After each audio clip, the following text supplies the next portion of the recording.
नमस्कार दोस्तों, सुप्रभात। आज 3 मार्च 2026, दिन मंगलवार, तिथि पूर्णिमा है। और चलिए देखते हैं आज की 20 मुख्य खबरें पर। उससे पहले आपने अगर अभी तक इस वीडियो को लाइक नहीं किया है तो पहले इसे लाइक कर ले, और अगर इस चैनल पर नए हैं तो इसे सब्सक्राइब भी कर ले। वह वीडियो कैसा लगा कमेंट में जरूर बताएं। चलिए बढ़ते हैं आज की पहली खबर की ओर।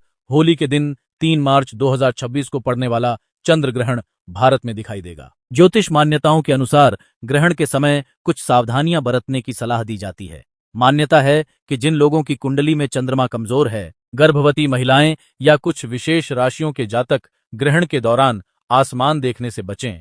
इस दौरान पूजा पाठ, मंत्र जाप और ध्यान करना शुभ माना जाता है। ग्रहण समाप्त होने के बाद स्नान और घर की शुद्धि की परंपरा भी है। वहीं वैज्ञानिक दृष्टि से चंद्र ग्रहण देखना आंखों के लिए सुरक्षित होता है और इसे बिना किसी विशेष उपकरण के देखा जा सकता है।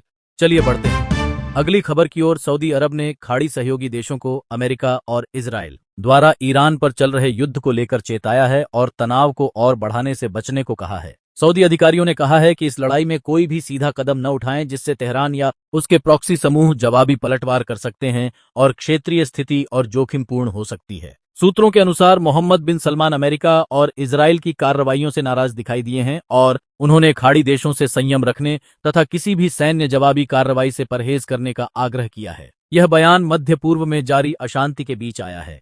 चलिए बढ़ते हैं अगली खबर की ओर। दिल्ली में होली से पहले महिलाओं व परिवारों के लिए बड़ी घोषणाएं की गईं। राष्ट्रपति द्रौपदी मुर्मू और मुख्यमंत्री रेखा गुप्ता ने सशक्त नारी समृद्ध दिल्ली कार्यक्रम में पिंक मोबिलिटी कार्ड योजना का शुभारंभ किया, जिसके तहत दिल्ली की पात्र महिलाओं को सार्वजनिक परिवहन, विशेषकर डीटीसी बसों में मुफ्त यात्रा की सुविधा मिलेगी। इसी अवसर पर होली और दिवाली पर राशन कार्ड धारक परिवारों को प्रतिवर्ष 2 मुफ्त एलपीजी सिलेंडर देने वाली योजना भी लॉन्च की गई है, जिसका लाभ लगभग 15.5 लाख परिवारों को मिलेगा। इन पहलों का उद्देश्य महिलाओं की सुरक्षा, स्वतंत्रता और आर्थिक सहायता बढ़ाना बताया गया है। चलिए बढ़ते हैं अगली खबर की ओर। भारत में जारी मध्य पूर्व संकट को लेकर केंद्र सरकार काफी सतर्क है और स्थिति को गंभीर चिंता बताया है। प्रधानमंत्री नरेंद्र मोदी ने अमेरिका और इजराइल की ओर से ईरान पर हमलों के बीच सभी पक्षों से संवाद और कूटनीति के माध्यम से समाधान चाहने पर जोर दिया है और भारतीयों की सुरक्षा सुनिश्चित करने के लिए उच्च स्तरीय बैठकें की हैं। नागरिकों की मदद के लिए आपात हेल्पलाइन और दूतावास सलाह जारी की गई है, जबकि कई भारतीय वीजा धारक खाड़ी और ईरान में फंसे हुए हैं और सरकार उनकी सुरक्षित वापसी पर काम कर रही है। चलिए बढ़ते हैं अगली खबर की ओर। अफगानिस्तान और पाकिस्तान के बीच तनाव एक बार फिर चरम पर पहुंच गया है। रिपोर्ट्स के मुताबिक अफगानिस्तान की ओर से पाकिस्तान के नूर खान एयरबेस पर हमला किया गया। तालिबान सरकार के एक मंत्री ने दावा किया कि उनके लड़ाकों ने डूरंड लाइन पार कर कार्रवाई की है। वहीं पाकिस्तान ने जवाबी बयान में कहा है कि इस संघर्ष में करीब 400 अफगान लड़ाके मारे गए हैं। हालांकि तालिबान की ओर से पाकिस्तानी दावे पर आधिकारिक पुष्टि नहीं की गई है। इस घटनाक्रम से क्षेत्रीय सुरक्षा हालात और गंभीर होते नजर आ रहे हैं।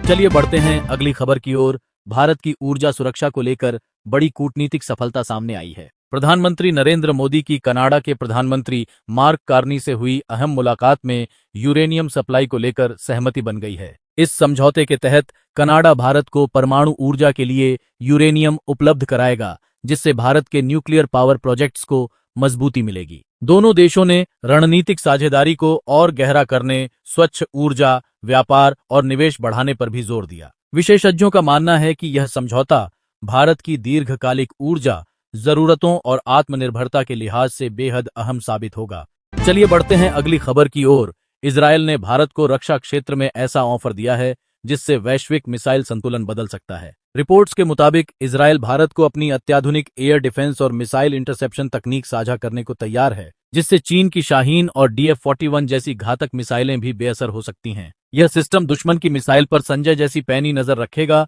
और जवाब में अर्जुन जैसा सटीक प्रहार करेगा। रक्षा विशेषज्ञों का मानना है कि अगर यह सौदा फाइनल होता है तो भारत की सामरिक ताकत कई गुना बढ़ जाएगी और देश की हवाई सुरक्षा अभेद्य हो सकती है। चलिए बढ़ते हैं अगली खबर की ओर। दिल्ली में बेटियों के भविष्य को सुरक्षित करने के लिए सरकार ने बड़ी योजना की शुरुआत की है। राष्ट्रपति द्रौपदी मुर्मू ने एक नई स्कीम लॉन्च की है, जिसके तहत दिल्ली की पात्र बेटियों के खाते में कुल 8 लाख रुपए की आर्थिक सहायता दी जाएगी। इस योजना का उद्देश्य बालिकाओं की शिक्षा, स्वास्थ्य और आत्मनिर्भरता को बढ़ावा देना है। सरकार के अनुसार तय चरणों में यह राशि सीधे बैंक खाते में ट्रांसफर की जाएगी। दिल्ली सरकार का कहना है कि यह स्कीम बेटियों को सशक्त बनाने और सामाजिक सुरक्षा मजबूत करने की दिशा में एक अहम कदम साबित होगी। चलिए बढ़ते हैं अगली खबर की ओर।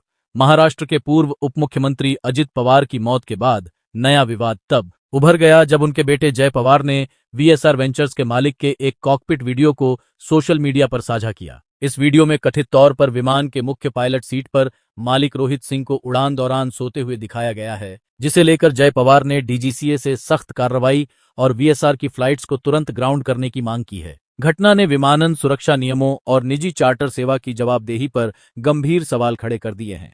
चलिए बढ़ते हैं अगली खबर की ओर। महाराष्ट्र के नागपुर में हुए भीषण फैक्ट्री ब्लास्ट मामले में बड़ा अपडेट सामने आया है। हादसे में इलाज के दौरान 2 और घायलों की मौत हो गई, जिसके बाद मृतकों की संख्या बढ़कर 19 हो गई है। पुलिस ने इस मामले में फैक्ट्री के 21 डायरेक्टर्स के खिलाफ केस दर्ज किया है, जबकि अब तक 9 लोगों को गिरफ्तार किया जा चुका है। शुरुआती जांच में सुरक्षा मानकों की गंभीर अनदेखी सामने आई है। प्रशासन ने मामले की विस्तृत जांच के आदेश दे दिए हैं और दोषियों के खिलाफ सख्त कार्रवाई का भरोसा दिलाया है। हादसे के बाद इलाके में दहशत का माहौल है और पीड़ित परिवारों में शोक व्याप्त है। चलिए बढ़ते हैं अगली खबर की ओर। जमशेदपुर में टाटा ग्रुप के संस्थापक दिवस के मौके पर माया टाटा की मौजूदगी ने सुर्खियां बटोरी। 36 ईयर ओल्ड माया टाटा, जो समूह के पूर्व चेयरमैन रतन टाटा की भतीजी हैं, को फाउंडर्स डे कार्यक्रम में देखा गया, जिससे यह अटकलें तेज हुई हैं कि वह भविष्य में टाटा समूह की अगली पीढ़ी की नेतृत्व क्षमता हो सकती हैं। माया टाटा ने पहले ही टाटा डिजिटल और टाटा अपॉर्चुनिटीज फंड जैसे प्रमुख प्रोजेक्ट्स में महत्वपूर्ण भूमिका निभाई है और समूह के कुछ ट्रस्टों के बोर्ड का हिस्सा भी हैं। उनकी यह उपस्थिति उद्योग में नेतृत्व के भविष्य को लेकर चर्चाओं को और बल दे रही है। चलिए बढ़ते हैं अगली खबर की ओर। भारत के शेयर बाजार में 2 मार्च 2026 को भारी गिरावट दर्ज की गई है, जिसका मुख्य कारण मध्य पूर्व में जारी ईरान अमेरिका इजरायल युद्ध का असर है। वैश्विक तकरार से कच्चे तेल की कीमतों में तेजी आई है और निवेशकों का रुझान सुरक्षित परिसंपत्तियों जैसे सोना व चांदी की ओर बढ़ा है, जिससे घरेलू बाजार में जोखिम पसंदी का माहौल बन गया है। बीएसई, सेंसेक्स और निफ्टी 50 दोनों में उल्लेखनीय गिरावट आई है और कई प्रमुख सेक्टर्स खासकर ऑटो, एयरलाइंस और बैंकिंग शेयरों में दबाव देखा गया है। निवेशक सतर्क मोड में हैं क्योंकि अस्थिरता बरकरार है। चलिए बढ़ते हैं अगली खबर की ओर। पाकिस्तान में हिंसक प्रदर्शनों के दौरान हालात बेकाबू हो गए हैं। रिपोर्ट्स के मुताबिक प्रदर्शनकारियों ने यूएस कॉन्सुलेट पर धावा बोलने की कोशिश की, जिसके बाद सुरक्षा बलों के साथ उनकी झड़प हो गई। इस हिंसा में कम से कम 22 लोगों की मौत हो चुकी है, जबकि कई अन्य घायल बताए जा रहे हैं। हालात को देखते हुए प्रशासन ने कड़ी सुरक्षा व्यवस्था लागू कर दी है और कई इलाकों में प्रतिबंध लगाए गए हैं। पाकिस्तान सरकार ने कहा है कि हालात पर नजर रखी जा रही है और दोषियों के खिलाफ सख्त कार्रवाई की जाएगी। घटना ने क्षेत्रीय सुरक्षा को लेकर गंभीर चिंता बढ़ा दी है। चलिए बढ़ते हैं अगली खबर की ओर। करोड़ों प्राइवेट और सरकारी कर्मचारियों के लिए बड़ी खबर है। एम्प्लॉइज प्रोविडेंट फंड ऑर्गेनाइजेशन ने वित्त वर्ष 2025-26 के लिए पीएफ, ईपीएफ पर 8.25% ब्याज दर को बरकरार रखने का निर्णय लिया है, जो लगातार तीसरे साल अच्छा रिटर्न देगा। यह निर्णय central board of trustees CBT की बैठक में लिया गया है और अब इसे अंतिम मंजूरी के लिए सरकार के पास भेजा जाएगा। इस ब्याज को वर्ष के अंत में करोड़ों खाता धारकों के खातों में जमा किया जाएगा, जिससे उनकी भविष्य निधि में मजबूती और लंबे समय में अच्छी बचत सुनिश्चित होगी।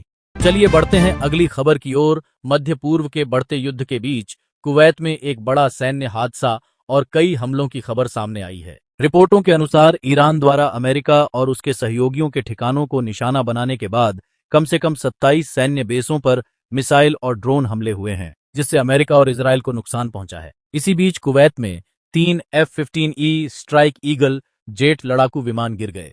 अमेरिकी सेनाओं ने पुष्टि की कि उन्हें फ्रेंडली फायर में कुवैत की एयर डिफेंस ने मारा और सभी पायलट सुरक्षित रूप से बाहर निकल गए। इस घटना ने क्षेत्र में तनाव और बढ़ा दिया है और अमेरिका, इजरायल तथा उनके सहयोगी जवाबी कार्रवाई के लिए तैयार हैं। चलिए बढ़ते हैं अगली खबर की ओर। ईरान की इस्लामिक रेवोल्यूशनरी गार्ड कॉर्प्स ने आज दावा किया है कि उसने बेंजामिन नेतन्याहू के कार्यालय और इजरायली वायुसेना के कमांडर के ठिकानों को मिसाइलों से निशाना बनाया है, जिसे उसने सरप्राइज स्ट्राइक बताया है।